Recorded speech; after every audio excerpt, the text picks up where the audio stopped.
Please welcome my second guest, retired Director General of Civil Aviation, Mr. Ramesh Lutchmedial. We're speaking about solving our regional transportation dilemma. He's with us via Zoom this morning. Good morning. Good morning, sir. How are you? I'm doing well. How are you doing? Well, we start the conversation first by recognizing that regionally, we've seen over the last few years many airlines, unfortunately, see their demise. We saw what happened with Air Jamaica, even after Caribbean Airlines took that over, and even with LIAT. Since then, have you seen any sort of strategic moves by Caribbean Airlines to say that they themselves are trying to monopolize the regional market? Currently, they're the only airline, so one could argue that already exists. But in terms of servicing the airspace as it were before, would you say any strategic moves have been implemented? Well, I think Caribbean Airlines, they have served the region faithfully for over 80 years. And I've always advocated that what we need in the region is a single carrier under an agreed governance structure with strategically placed hubs that will be able to serve the air transport needs of the region. However, that has been plagued by any mean insularity on the part of governments. And even recently, when we had the demise of LIAT, the Prime Minister of Antigua clearly said, we want CAL to be no part of any new arrangement. And he said, we're going to see the already supermarket of the Caribbean, and he was 1,000,000% against any involvement of CAL in any form of restructured LIAT, So that's an example of the insularity that exists, that has been, a major impediment to really having a true single Caribbean airline. But everybody wants to have the airline, Mm-hmm. and not everybody can afford it. Mm-hmm. Well, given that there is, at this point in time, Caribbean Airlines is really the only airline that exists. I mean, I know that they tried to revamp LIAT. That has not borne fruit as yet. But what is this resistance to against Caribbean Airlines? I would say it has a lot to do with the geopolitics.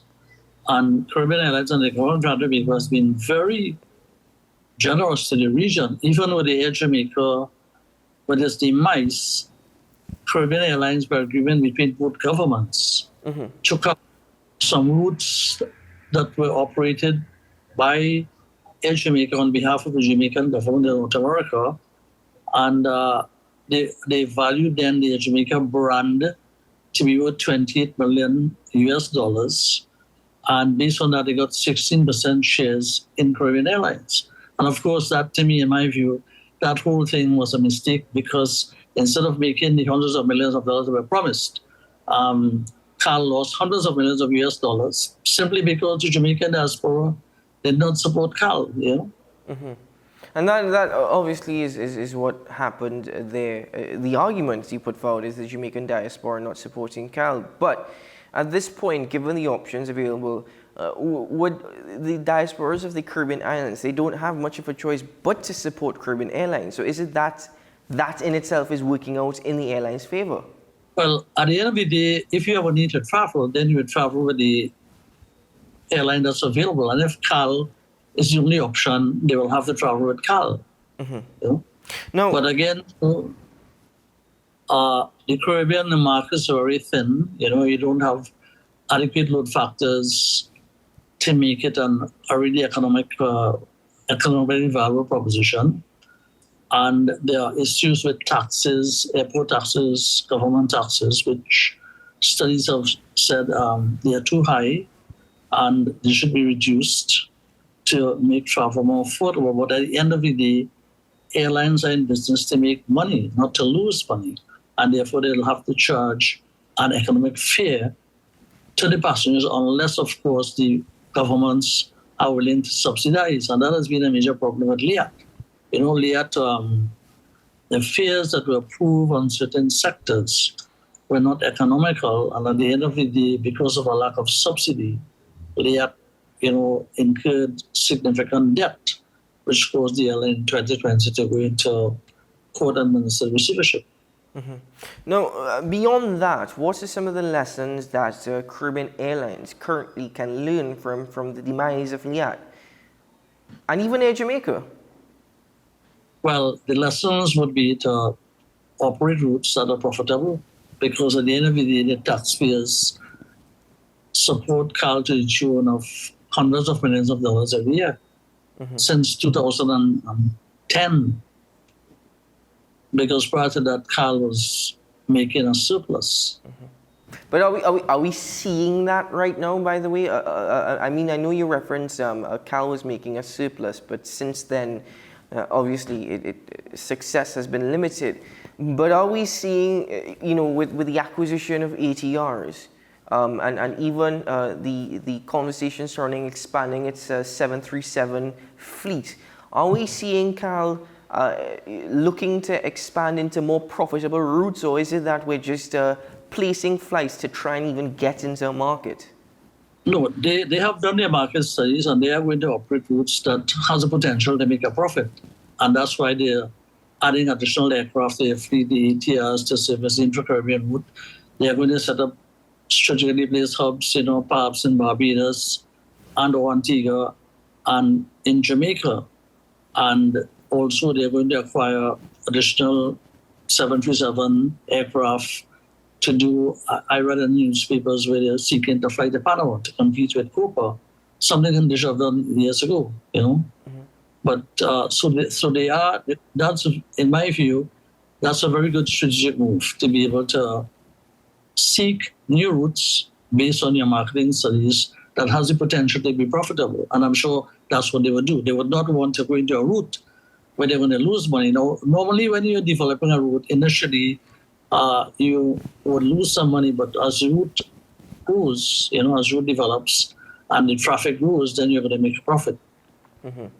But overall then, Mr. Lutchmedial, based on the conversation thus far, prior to the issues of one airline, two brands with Caribbean Airlines and Air Jamaica, following such issues and the collapse of Air Jamaica, would you now say that Caribbean Airlines is actually heading in the right direction, that you are satisfied with the vision and what is being implemented in terms of these strategic moves?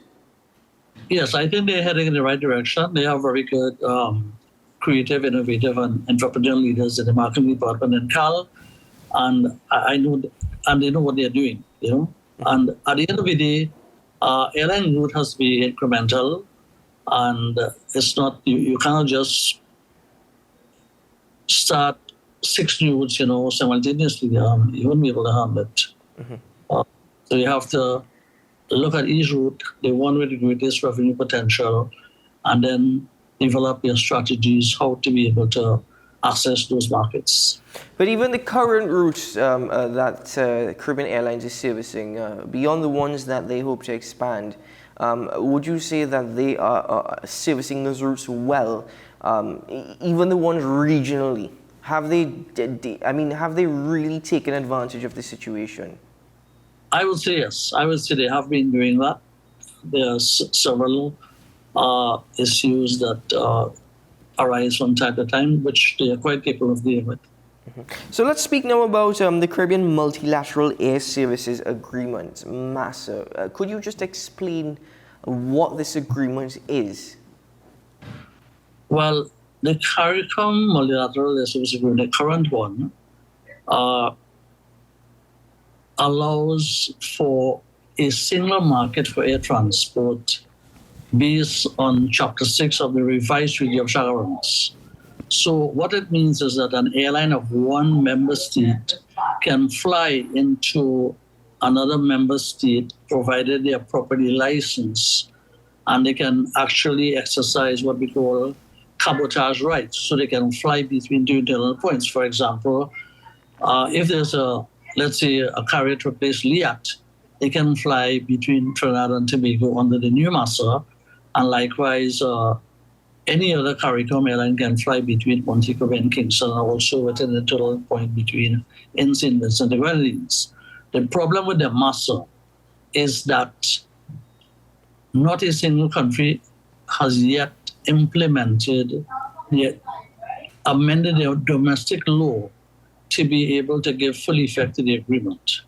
I know Trinidad and Tobago, the amendment to the domestic law is in the legislative process, so that once that is completed, then other CARICOM airlines can operate in Trinidad and Tobago and operate between Trinidad and Tobago in accordance with the master. But the major problem has, again, they have not. Likewise, I will tell you that, and I would single out Jamaica, when CAL began to operate routes on behalf of the Jamaican government, hundreds of Jamaican citizens, pilots, flight attendants, mechanics, engineers were hired by CAL.